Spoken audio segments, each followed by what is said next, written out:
So when it comes to leadership, many people have that misconception that it's a title. But in reality, what leadership is embracing the idea that we're helping other people do new things, reach their potential, experiment with different ideas. And when it comes to what I've learned, it really is that sense of creating that space for yourself and other people to really input, share, and express different ideas. Welcome to the Open Notes podcast. Our study group includes me, Nora Mortimer, Kiana Gerhart, Hello. and Angela Thompson. Hello. Our guest today is Jessper Maquindang, HR strategist and public speaker. Go ahead and grab a snack in your notebook and let's get ready to study. So can you first start by introducing yourself and what you do? Absolutely. Nora, thank you for the introduction. Kiana, Angela, great to join you as well. And for me, I want to start with the books in my background. And the reason I point that out is my passion for learning and development. And for me, I want to share a story, and it comes from a memory that my mother had of me. And she shared it a few years ago. I don't remember that memory, but apparently she did. And she told me that when I was growing up, I was guessing maybe when I was 5 or 6, I had pulled my mother aside and I said, "Mom, when I grow up, I want to be a leader." And reflecting on that now, it's such an interesting concept because for someone at 5 or 6, it's such an advanced topic. I might as well have just approached my mother and said, "Mom, when I grow up, I want to study macroeconomics with deferred revenue." It's such an advanced topic for someone that age. But I realized over time, different leadership opportunities had fallen into my lap. I was serving in the community and volunteering for nonprofits.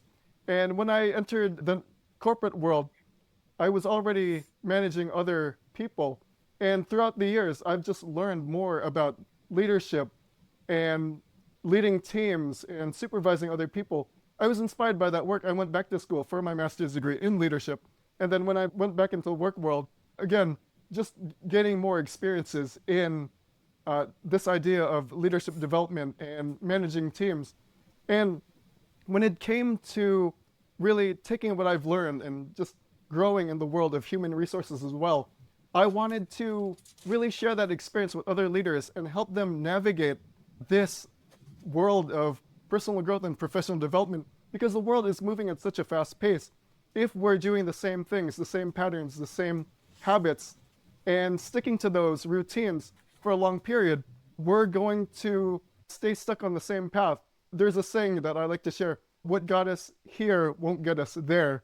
It really does take a sense of adaptation and agility to really reach new levels. So for me, I'm very passionate about that personal growth and professional development and sharing that message with other people. How do you teach someone like your master's degree to be a leader? I think a lot of people think that that's just an inherent skill that you have to have. So what kind of skills or things were you taught in your master's program? Absolutely. So when it comes to leadership, many people have that misconception that it's a title. But in reality, what leadership is embracing the idea that we're helping other people do new things, reach their potential, experiment with different ideas. And when it comes to what I've learned, it really is that sense of creating that space for yourself and other people to really input, share, and express different ideas, different insights, different perspectives. So really having these types of conversations and promoting those types of discussions where people are getting those opportunities to throw out what's on their mind, to really give a better perspective and a better sense of what's possible, what can be done, what's the potential, and really promoting those types of conversations to help everyone grow. What do you like most about your work, and what are some challenging aspects of your work? What I like most about my work is really this sense of being surrounded by the idea of helping other people grow, because there's a reward when that growth in other people. And I would say, as far as the challenges, when it comes to leadership development, there can be a resistance with this idea of change. People think of change as, I have to try something new, but what I'm already doing is already working out. And that may be true for a time. What may be working now, but again, when we look at the future and how fast paced the world is, change is inevitable. And for us to be able to adapt to those changes, to be able to adapt to new ways of doing things, again, putting ourselves in a position to have that agility to adapt, that brings great benefits. My degree is in business administration, so this interview is gonna be feeding my degree. As company culture, I feel like it's not really something that can be applied to every single company because each company is different. So do you also go and look at other countries and their company culture and see if you can apply it to your own company? That's an excellent question. So yes, actually, that's very interesting because I've looked at the research from an organization called Human Synergistics, and we're seeing similar values across the world in general, because what people are looking for are those leaders who are adaptive, they are open, they are giving other people the opportunity to achieve great things. And at the same time, in that same research, we are turned off by those leaders who have this strong sense of ego and they want to step over other people. And that sense of that authoritarian type of leadership. When we look globally, we're seeing the same theme. We do want those leaders who are open and really generous at helping other people reach their full potential. So there is research out there. I recently started a new job in August, and part of their company culture is growth mindset. And so we have been developing kind of our own growth mindset. Is that something that you teach? Is it something you back and you support in a company culture? Nora, congrats on the new job. And yes, when it comes to the growth mindset, yes, it is something I do promote, because when we look at research from Professor Carol Dweck from Stanford, she introduced the idea of fixed mindset and growth mindset. And when teams and organizations or individuals are really focused on this idea of a fixed mindset, it's that idea of things can't be changed, things are the way they are. It does not lead to much progress. There may be some progress because maybe some people have found something that works in that moment. But on the other hand, when we embrace this sense of growth mindset, we're focused on possibilities, we're focused on potential, we're focused on a brighter future. And when we embrace that mindset and promote it within ourselves and others, there are opportunities for more growth, more opportunities for just a greater sense of well-being. So yes, growth mindset plays a significant role in the work I do. Here's a question, because the growth mindset idea has really stirred things and got me thinking. Is it possible for a company to make missteps in how they approach the growth mindset? How do you convince, particularly people who've been in a particular space for a long period of time, not necessarily that change is good, but does the change invalidate their experience? How do you reconcile those two? It's a very insightful question and very interesting, because yes, when it comes to leaders who have been, or managers who have been doing their work for a very long time, it's very tempting to believe that the progress that they've made over time is because of that same structure that they've had for a long time. And for them to embrace that structure that's brought success to where they are, that does influence a manager's and leader's mindset into this idea of change. However, many times things can get outdated, and the technologies we use, the tools, the resources, it may not be appealing when we're working on upcoming projects. For example, if somebody was attached to this idea of a fax machine in communications, that was great at the time. It needed what it needed to do. But as we're moving forward into just newer ways of doing things, email, text messaging, there are new ways of communication. That's just an example of different types of processes and systems.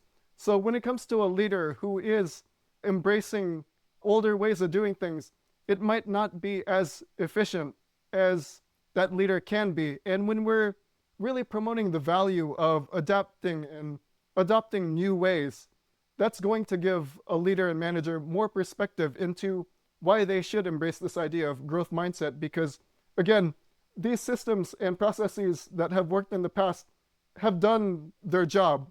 But when it comes to really seeing more change, we do need to adapt to the different resources and tools that are out there to make us more effective. That brought up something that happened recently in the medical place that I live next to or live close to. So they recently got hacked. What happened last year?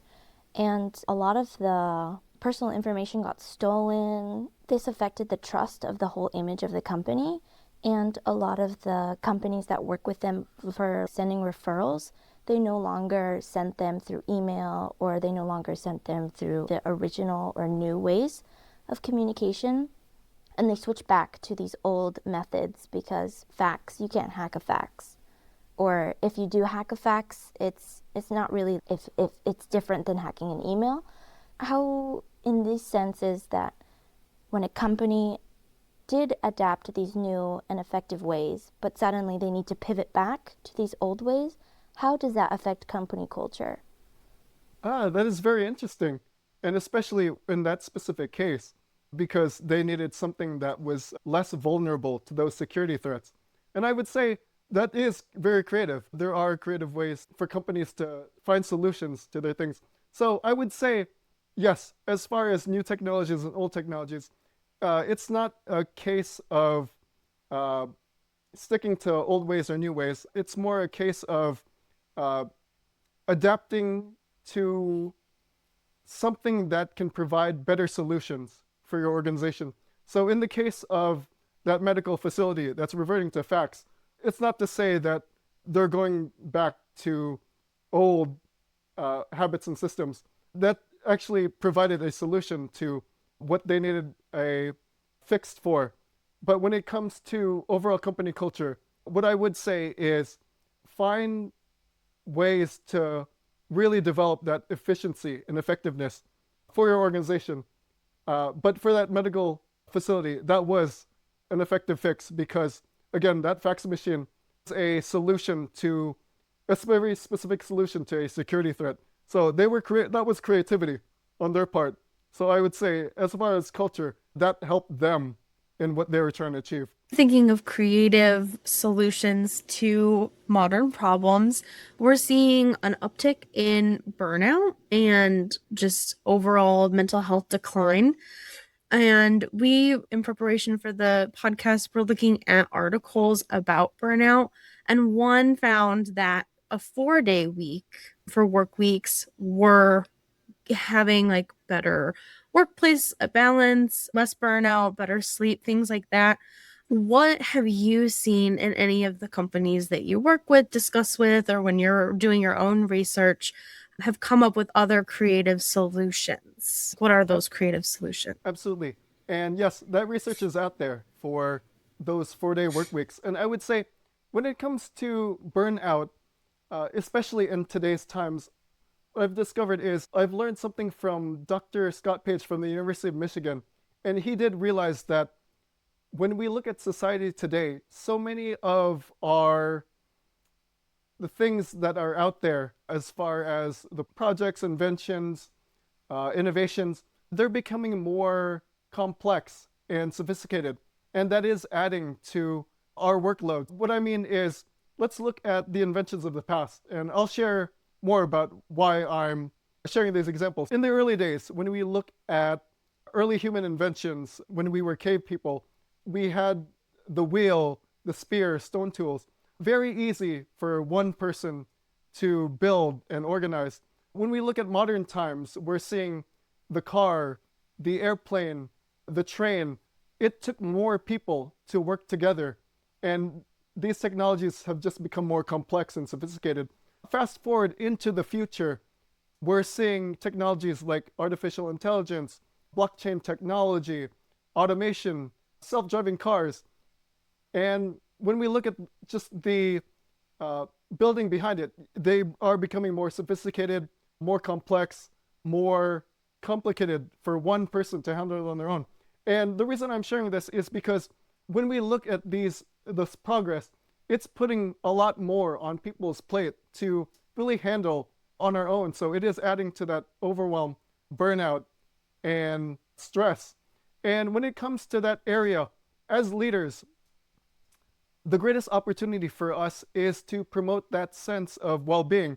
The greatest leaders are the ones who will step up and remind people that it is okay to take a step back. It is okay to take a breath. It is okay to rest and recharge. That way we can get more of that opportunity to really feel energized the next day. So when it comes to burnout and stress and overwhelm, strategies to really overcome that is for a leader to be more, I would say, not necessarily specialized, but put a greater emphasis on the importance of well-being and really showing others opportunities to just rest and recharge. And for a leader to set that example and not work on those 80 or 100 hours, but to really show clear boundaries of when it's okay to get to work and when it's okay to leave for work, and not really blur those lines of work-life balance, but really showing others that it is okay to find that work-life, not necessarily work-life balance, but work-life harmony.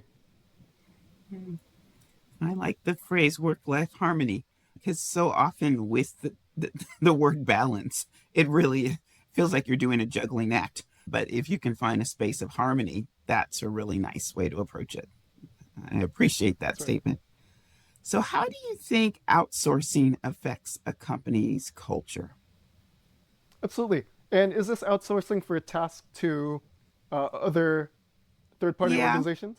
I think so because it I guess you can outsource in a variety of ways in this day and age. You can outsource to a third party company or culture. You can offshore, but also AI, using AI as an outsourcing tool. Yes. So when it comes to culture, on the one hand, the intention behind this outsourcing is to be more effective and efficient with the organization overall. However, I know that at the same time, outsourcing can take away uh, certain tasks from people that they wish they could hold on to. So, for example, let's say we had an employee who was responsible for sending out shipments for a company, and if that was outsourced to a different organization, that employee might have missed those opportunities to be more productive at work. But at the same time, I realize how important it is for that person to really have the task that they signed up for. Again, to get employees engaged, we want to really give them the roles and responsibilities that uh, remind them that the part they play does play a significant role for the organization. Going back to that outsourcing, yes, there are risks and involved, but at the same time, I know the intention was for effectiveness and efficiency, but it's really important for the leadership team to have a conversation overall with their employees to see the best way moving forward. So it really depends on an organization, but I can see it both ways when it comes to outsourcing, especially in the world of artificial intelligence. Yeah, speaking of artificial intelligence, while researching, I saw that Amazon has recently announced that they will be extensively using generative AI and they will not be needing some of the workforce. So they either pivoted those workers to different sections of the company or just got rid of them entirely. So how do you think, even though this is better for the company, it's not really better for the people, or at least for some of the people? How do you think the generative AI or other technologies that companies implement handle or affect company culture? Kiana, that's an excellent question. And I would say, yes, there are corporations that are using AI to essentially replace the work that humans can do. At the same time, however, I've seen a reverse trend where organizations are bringing back their human employees because artificial intelligence was missing some of the elements in really bring that effectiveness, that human knowledge, that authentic intelligence is what I like to call it, because AI, when we think about it, that's the artificial intelligence. The humans are the authentic intelligence. And many organizations had to revert back to that because they had not found the solutions they were looking for in artificial intelligence. So the human element is still very important. And I've seen that reverse trend. So the authentic intelligence, I love that. I wrote it down. When you apply for jobs, there are like screenings that you can do through the AI for applications and resumes and things like that. And a while back, there was a story about a director of HR that put in his application and it was rejected just almost immediately. And he rewired all of the team and was like, hey, nobody actually laid eyes on this. How do you motivate or encourage job seekers that are hitting these kinds of roadblocks and then not being able to get a fair application in? Nora, that's an excellent question. And yes, when we're seeing the world of hiring and recruiting, these applicant tracking systems, they tend to look for specific keywords and they miss out on the human element of these applicants. And that is a missed opportunity because on the one hand, a resume can look great, but it's finding an applicant who is not up to par. And at the same time, a resume can be below standard, but it could be an excellent person. I would say, especially in today's world, many employers are using AI to really speed up the process of finding the ideal applicant. I would say two things. One, it's still important to focus on a resume that really matches the relevant keywords of the position.